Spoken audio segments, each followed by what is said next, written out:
Assalamualaikum warahmatullahi wabarakatuh. Jumpa lagi bersama saya Riki Ahyari Suara dalam media pembelajaran prakarya untuk kelas 9. Pada kesempatan kali ini saya ingin menjelaskan berkaitan dengan budidaya ikan hias. Tetapi alangkah sebelumnya kita awali terlebih dahulu dengan berdoa. Berdoa mulai. Selesai. Nah, izinkan saya share terlebih dahulu.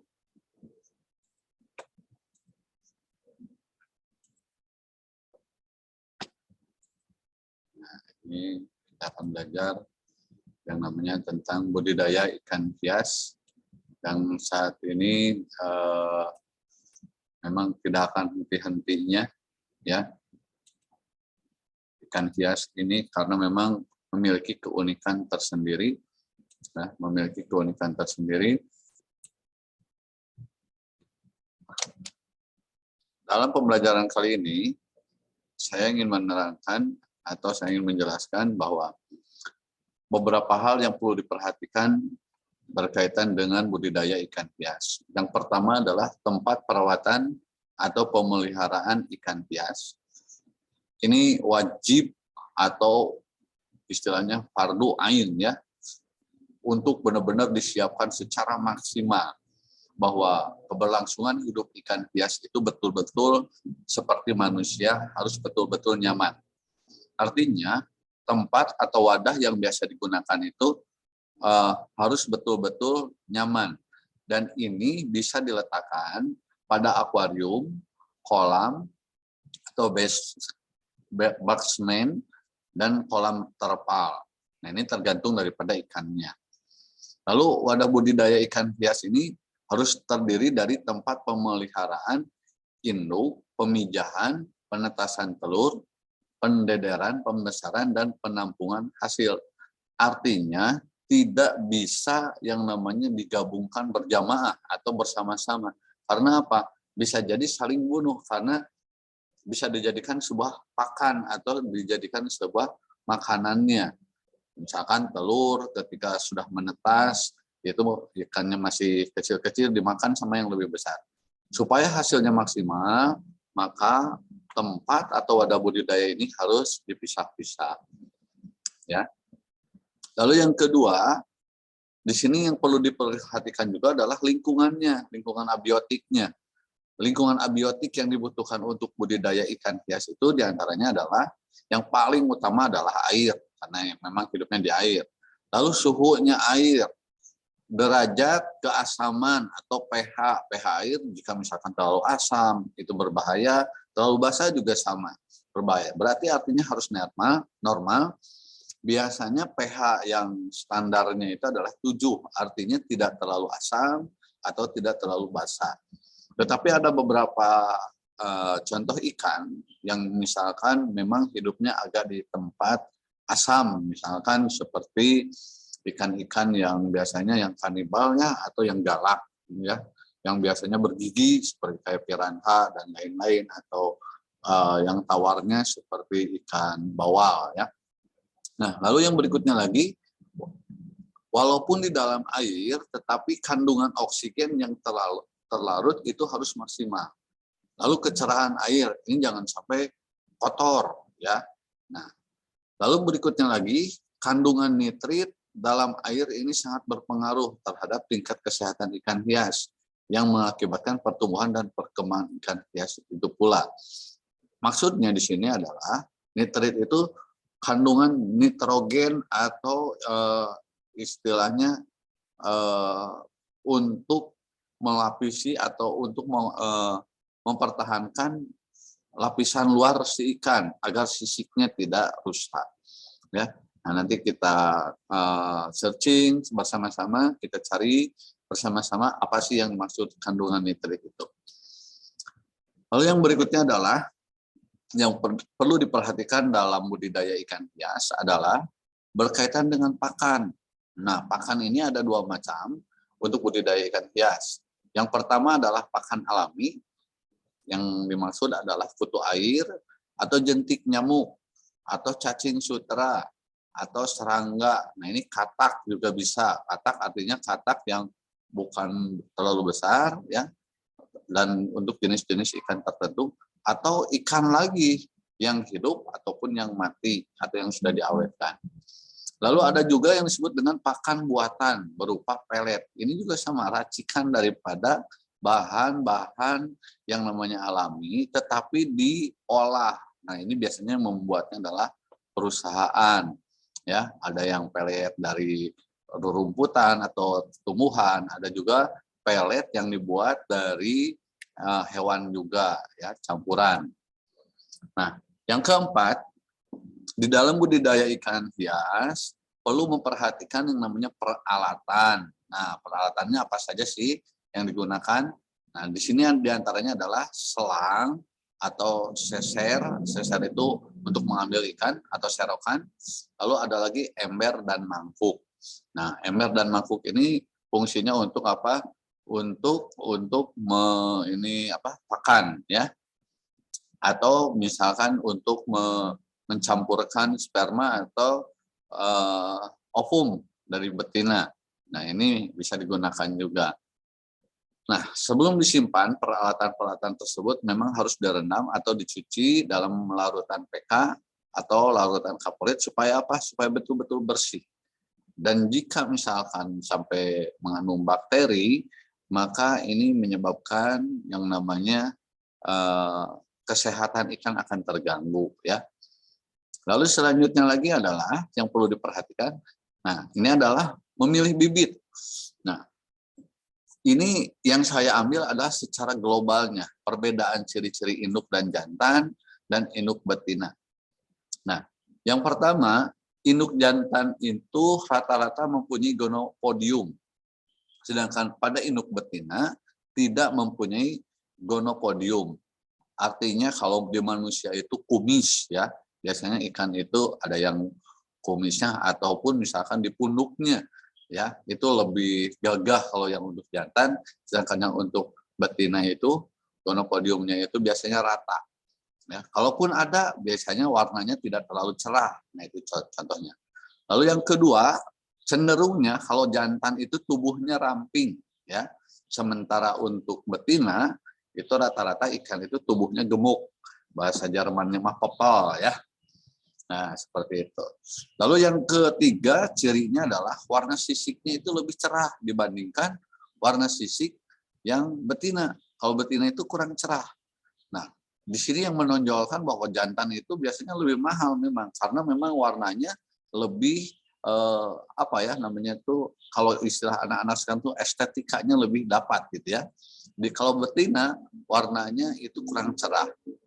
Lalu yang keempat adalah cirinya adalah sirip punggung lebih panjang. Nah, ini kepanjangan dari gonopodium tadi.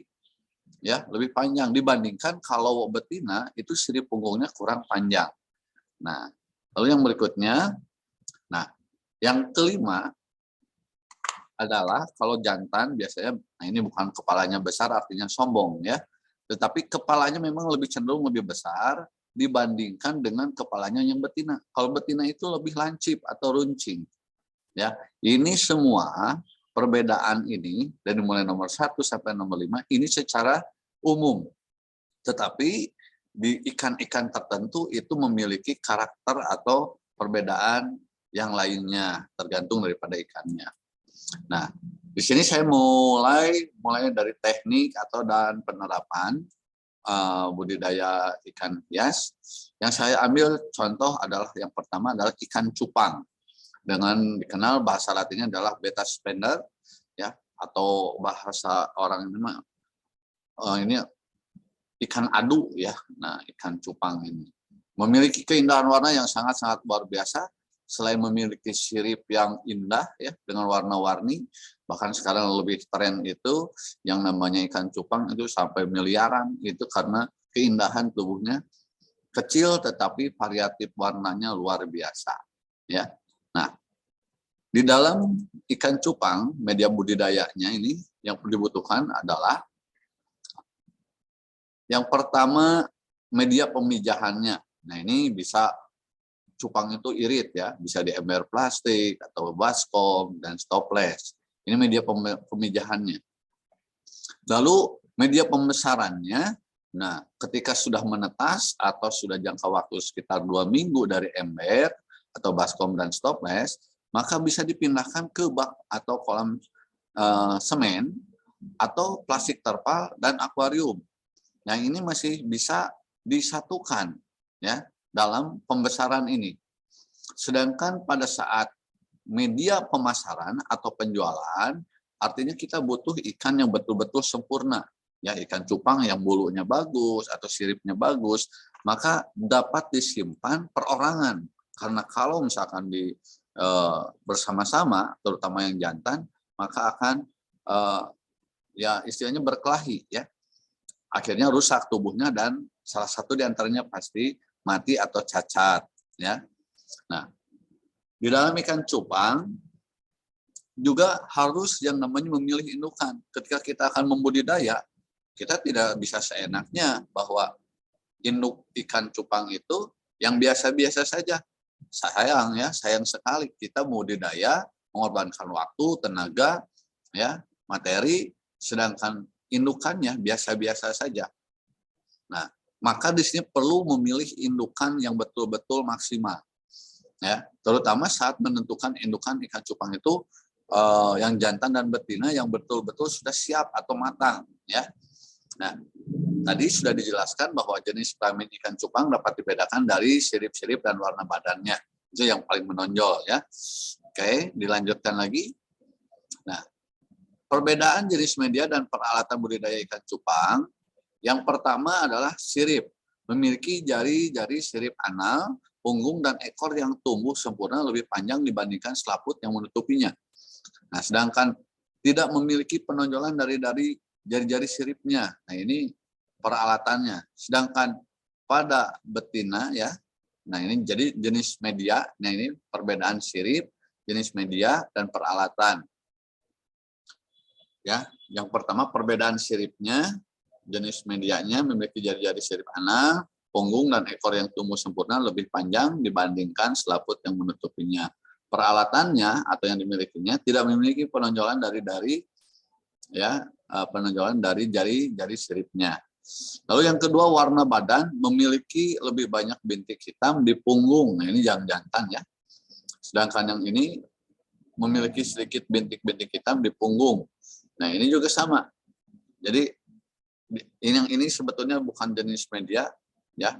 Perbedaan daripada ini bukan jenis media, tetapi ini adalah jantan, yang ini adalah betina. Oke, kita lanjut. Nah, secara jelas seperti ini. Ini jantan ya, ikan cupang jantan dan ikan cupang betina. Seperti ini ya, lebih detailnya. Nah, tugas berikutnya adalah atau langkah berikutnya adalah proses pemijahan. Nah, yang paling utama di dalam budidaya ikan cupang adalah siapkan wadah yang bersih dan kering, lalu isi dengan air setinggi 15 cm. Yang pertama kali dimasukkan adalah induk jantan terlebih dahulu. Nah, istilah bahasa Sundanya suka ada yang ngabudah, ya, suka mengeluarkan air liur, sehingga gelembung-gelembung. Nah, ini jantan dulu yang menyiapkan dulu, jantan dimasukkan ke dalam wadah, lalu dia akan membuat yang namanya tempat-tempat menyimpan telur. Sedangkan si betina itu bisa disimpan dengan wajah terpisah atau istilahnya masukkan ke dalam toples transparan, lalu disimpan di ember, ya, di mana ember tersebut berisi jantan, sehingga si jantan istilahnya birahi dan mengeluarkan banyak gelembung, ya, dan artinya mungkin kalau istilah sekarang itu PDKT ya, jadi tetapi masih dibatasi oleh toples. Nah, setelah itu ketika si gelembung-gelembungnya itu sudah banyak dan si betina juga sudah dikenal oleh si jantan, maka si betina itu sudah bisa dipindahkan atau dipindahkan dari toples masuk ke ember. Nah, nanti si induk betina ini akan mengeluarkan telur dari duburnya itu sebanyak mungkin, dan oleh si jantan itu akan dimasukkan ke dalam gelembung yang dia buat sebelumnya. Ya. Nah, simpan. Nah, di sini di dalam perawatan telur ketika sudah dimasukkan oleh si betina, si jantan dari betina, itu jantan dan betina jangan dulu dipisah, ya. Karena apa? Karena memang di sini si jantan dan betina itu kerjasama membuat yang namanya perlindungan atau yang namanya gelembung-gelembung tambahan yang menyatukan antara gelembung yang satu dengan yang lain supaya tidak pecah. Nah, otomatis langkah yang kelima, indukan ikan ini pun harus dikasih cup. Ikan cupang ini harus dikasih yang maksimal supaya telurnya tidak dimakan. Tetapi jangan terlalu berlebihan supaya airnya tidak bau.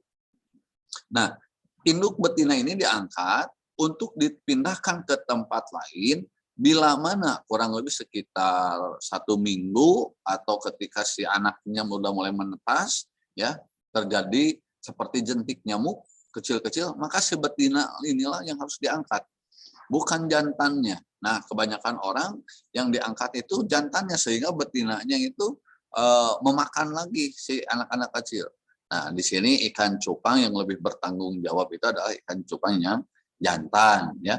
Dia akan mengaping, dia akan membimbing anak-anaknya untuk mencari makanannya, ya, oleh jantan.